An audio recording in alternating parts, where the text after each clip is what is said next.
प्यारे भाइयों और बहनों, आप सभी को प्यार भरी नमस्कार। गुरु शिष्य परंपरा भारतीय संस्कृति की एक अनमोल धरोहर है, जिसने हर युग में आध्यात्मिक ज्ञान का प्रकाश फैलाया है। महाभारत में श्री कृष्ण और अर्जुन के संवाद से लेकर अष्टावक्र और राजा जनक की गीता तक, यह परंपरा हमारे जीवन के गहन प्रश्नों का उत्तर देती आई है।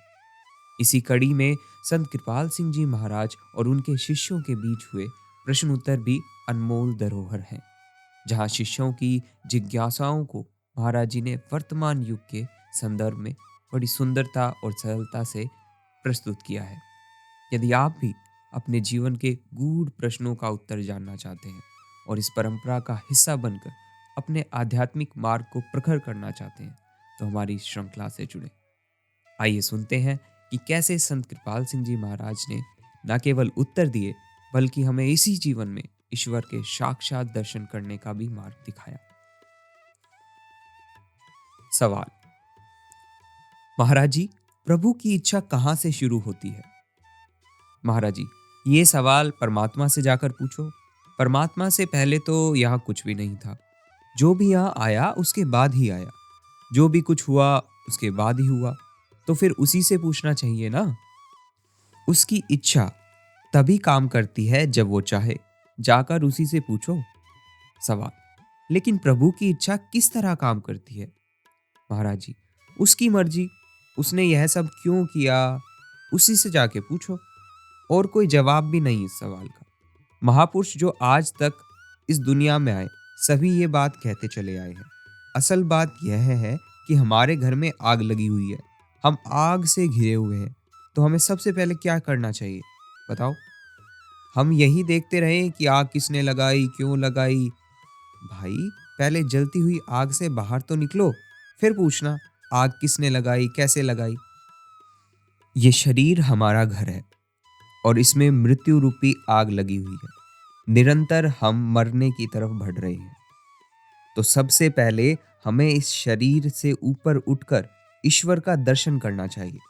उसके बाद ईश्वर से ही पूछ लो कि भाई, आपने ये सृष्टि क्यों रचाई, इसका क्या कारण था। कबीर साहब कहते हैं, एक मदारी की तरह उसने ये सारा खेल रच दिया, वही सब कुछ चला रहा है। उसने ऐसी इच्छा क्यों की, ये सवाल आप उसी से पूछे जाके। सबसे पहले आपकी बुद्धि अगर स्थिर हो जाए, तो आपके सारे सवाल आपे ही खत्म हो जाएंगे। हम चेतन प्राणी हैं। हम अपनी चेतना के सीमित दायरे में झटपटा रहे हैं। हमारी चेतना उस महाचेतन सागर की बूंद है, उस प्रभु की बूंद है। हम उस प्रभु की अथाह जानकारी कैसे ले सकते हैं बताओ? इस सवाल का जवाब है कि उसने दुनिया क्यों बनाई, ये परमात्मा ही दे सकता है। सभी महापुरुषों ने ऐसा ही कहा। जब बच्चा माता से कहे, माँ मैं तुझे जानता हूं, तो क्या नन्हा बच्चा माँ को जान सकता है? वह क्या बता सकता है कि माँ ने उसे क्यों जन्म दिया? यह उसी तरीके का एक सवाल है। यह एक ऐसा शैतानी चक्कर है जिसका कोई अंत नहीं। मुर्गी पहले आई थी या अंडा, बीज पहले आया था या पेड़? वह प्रभु अपने आप में पूर्ण है। उसने सब कुछ कर डाला, अपनी सत्ता बनाई, अपने अंश बनाए। उसने जो भी कुछ किया, क्रिया प्रतिक्रिया का सिलसिला चल पड़ा और अभी भी चल रहा है। ये सभी कुछ अपने आप में पूर्ण है। कोई नहीं जानता इसके पीछे कौन सी ताकत काम कर रही है, या जो कुछ हो रहा है अपने आप हो रहा है। और फिर जब प्रभु ने यह सब कुछ बनाया, तो उसको बनाए रखने की क्या जरूरत है? ये सारी बातें इंसान की समझ से बाहर है। जितना तुम अपने अंतर में जाओगे, ध्यान में लीन होगे, ये सारे सवाल अपने आप ही खत्म हो जाएंगे। अपने आप को जानो। जितनी भी फिलॉसफियां हैं, दर्शन है, उनका संबंध सिद्धांत से है, बुद्धि विचार से है, जबकि परमार्थ और आध्यात्म की दौलत का संबंध सीधे उस प्रभु के साक्षात्कार यानी कि दर्शन से है, इजहार में आई ताकत के साथ जुड़ने से है। सवाल: क्या प्रभु इच्छा मन के द्वारा काम करती है?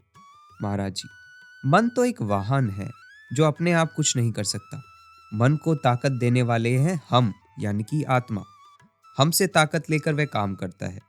पश्चिम में मन को चेतन माना जाता है, जबकि पूर्व में मन को जड़ अर्थात चेतनवहीन भौतिक तत्व माना गया है। वह आत्मा से ताकत लेता है। अपने आप में सिर्फ वो एक वाहन है। जब आप बाहर से हटकर अंदर में प्रवेश करें, अपनी आत्मा में लीन हो, तो मन कहाँ रह जाएगा, बुद्धि कहाँ रही? अरे भाई, ये सारी मशीनरी शरीर की हमसे चल रही है। इसको चलाने वाले हम हैं। सभा में बैठे हुए एक व्यक्ति को संबोधित करते हुए, देखिए भाई, अब मैं आपसे बात कर रहा हूँ। मेरा सारा ध्यान आप पर केंद्रित है। अन्य सभी लोगों को जो मेरे आसपास बैठे हैं मैं भूल गया, क्योंकि मेरा सारा ध्यान अब आप पे केंद्रित है। इसी तरह आपका ध्यान किसी चीज पर केंद्रित है तो आप उसी को देख रहे होते हैं। तो हमें संयम से काम लेना है, अर्थात चित्त वृत्ति को एकाग्र करना है। ख्याल के पीछे कौन है? आपकी आत्मा। जितना आप बाहर फैलते चले जाएंगे, उतने आप भूलते चले जाएंगे। जितना आप दूर होते चले जाएंगे, उतने आप भूलते चले जाएंगे। सारे महापुरुष जो इस दुनिया में आए, इस सवाल पर मौन रहे। कोई कहने सुनने की बात ही नहीं की। महापुरुष देखते हैं, सब करने वाला वो प्रभु है, उसी का किया सब हो रहा है। हम अपनी तवज्जो बाहर की तरफ लगाते हैं तो देखते हैं कि मशीन चल रहा है, जगत चल रहा है। बाहर की तवज्जो अपने आप में अंतर में स्थित हो जाए तो हमारे लिए दुनिया का अस्तित्व ही नहीं रहेगा। बेहतर यही है कि हम अपने आप को जानें। हम चेतन आत्मा हैं, देह में रहने वाले निवासी हैं, उसको चलाने वाले हैं। यदि हम मन इंद्रियों के ऊपर आकर अपने यथार्थ स्वरूप को पहचाने, तभी हकीकत की थोड़ी सी झलक हमें मिलेगी। आपके हाथ में लालटेन हो तो उसकी रोशनी में 10 गज तक देख सकते हैं। अजी, जितना देख रहे हो उतना तो चलो। जितना आप आगे बढ़ते चले जाएंगे, गहराई में उतरते चले जाएंगे। बुद्धि तो उलझाने वाली चीज है। ये बुद्धि का विषय नहीं। हम मन भी नहीं, हम बुद्धि भी नहीं। हम हैं आत्मा, जो मन बुद्धि का आधार है। हम अपने आप को देख सकते हैं, अर्थात अपनी आत्मा को। हम अपने आप को जान सकते हैं। इसीलिए महापुरुषों ने कहा, सबसे पहले अपने आप को जानो। जब तुम अपने आप को जान लोगे, तुम प्रभु को भी जान पाओगे, क्योंकि आत्मा परमात्मा का ही तो अंश है। अपने आप को जान लिया तो परमात्मा को जान लिया। सूफी संतों ने फारसी में कहा, खुद शनाशी खुदा सनाशी, अर्थात जिसने अपने आप को जान लिया उसने प्रभु को जान लिया।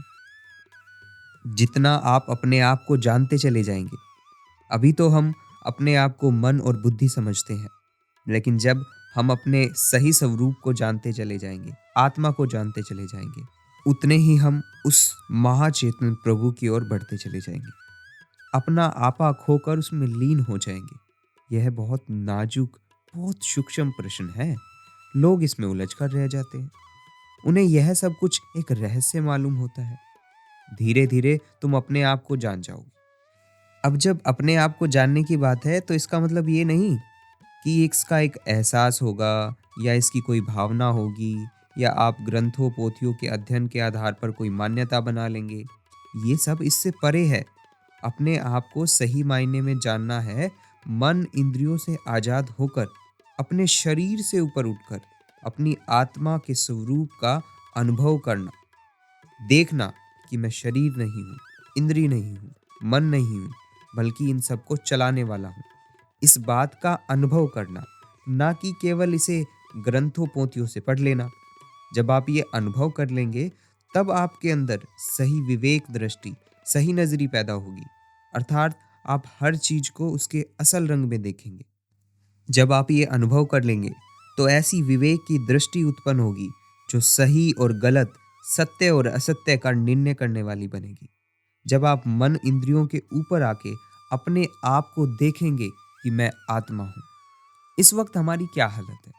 हम सभी बड़ी भारी भूल और भ्रम में जा रहे हैं। बड़ी भारी भ्रम का जाल फैला हुआ है। यह भ्रम अर्थात माया का पर्दा कब हटेगा?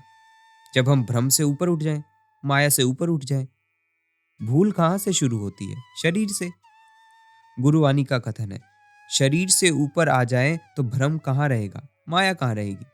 हम शरीर नहीं है भाई, हम शरीर को चलाने वाले हैं। लेकिन शरीर से हम इतने लंपट हो गए हैं कि उसका रूप बनकर बैठ गए हैं। यही तो भूल है सबसे बड़ी। शरीर से ऊपर उठ जाएं तो हर चीज अपने असल रंग में नजर आएगी। हवाई जहाज से ऊपर उड़ें तो बड़े बड़े पहाड़ छोटे छोटे टीलों और दरियाओं में नजर आते हैं। हम इस देह से इतने लंपट हो चुके हैं कि हमारे शरीर में ही हमें सब कुछ नजर आता है। दुनिया का अंत सब यही नजर आता है। वास्तव में इस शरीर का कोई मोल नहीं। इसकी कीमत जब तक है जब तक हम इसके अंदर है, मतलब आत्मा इसके अंदर है। जब हम इसको छोड़ देते हैं तो इसका कोई मोल नहीं। जब आप हवाई जहाज से उड़ते हैं तो पहले बादलों की तहें आती हैं, एक तह, दूसरी तह, तीसरी लेयर, चौथी लेयर, पांचवी लेयर, इस तरह लेयर दर लेयर आप उड़ते चले जाते हैं। तब आप सूर्य को देखते हैं, लेकिन जो नीचे जमीन पे बैठे हैं वो तो सिर्फ बादलों को देखते हैं। सूर्य को बादलों ने ढक रखा है। जब आप ऊपर उठते हैं तो सूर्य की खिली हुई बड़ी सुहानी धूप दिखाई देती है। जैसे जैसे और ऊपर उठते चले जाएंगे तो हर चीज साफ होती चली जाएगी, सारे भ्रम दूर होते चले जाएंगे। तो जो लोग हवाई जहाज में उड़ते हैं उन्होंने सूर्य को देखा, लेकिन जमीन वाले लोग कहते हैं कि बादल हैं, सूर्य नहीं। यही सारा भेद है। जब हम इस शरीर में ध्यान अभ्यास के दौरान ऊंचे रूहानी मंडलों पे जाते हैं तो हम कहते हैं अंधेरा नहीं है, सूर्य है, प्रकाश है, गुरु का नूरी स्वरूप है। लेकिन जो अभ्यास नहीं करते वो तो केवल यही कहेंगे कि अंधेरा है। गुरु नानक साहब फरमाते हैं, कह नानक बिन आप चीने मिटे ना भ्रम की काई। अर्थात जब तक तुम अपने आप को नहीं जानते, मन इंद्रियों से अलग होकर अपने सच्चे स्वरूप आत्मा का अनुभव नहीं करते, यह भ्रम जिसमें तुम जी रहे हो कभी खत्म नहीं होगा। जैसे एक बहुत बड़ी फैक्ट्री पावर हाउस से बिजली लेती है, वहां से ताकत लेती है, लेकिन पावर हाउस फैक्ट्री से अलग है जहां मशीन लगी हुई है। इस फैक्ट्री में अलग अलग डिपार्टमेंट हैं, उसमें कन्वेयर बेल्ट्स हैं। अब जिस भी कन्वेयर बेल्ट की हम स्विच ऑन करते हैं वही बेल्ट चलने लग जाती है। लेकिन मान लो अगर हम इस फैक्ट्री के मेन स्विच को ऑफ कर दें तो क्या सारी फैक्ट्री बंद नहीं हो जाएगी? ठीक इसी तरह से हमारे शरीर की सारी इंद्रियां, सब चीज ताकत लेती है आत्मा से। चाहे वो देखने की आंखें हो, मन हो, बुद्धि हो, शरीर का कोई अंग हो, ये सब आत्मा से ताकत लेते हैं। अब देखिए ना, जब शरीर से आत्मा निकल जाती है तो क्या शरीर काम करता है? ठीक इसी तरीके से अगर फैक्ट्री में बिजली ना हो तो फैक्ट्री निढाल हो जाती है।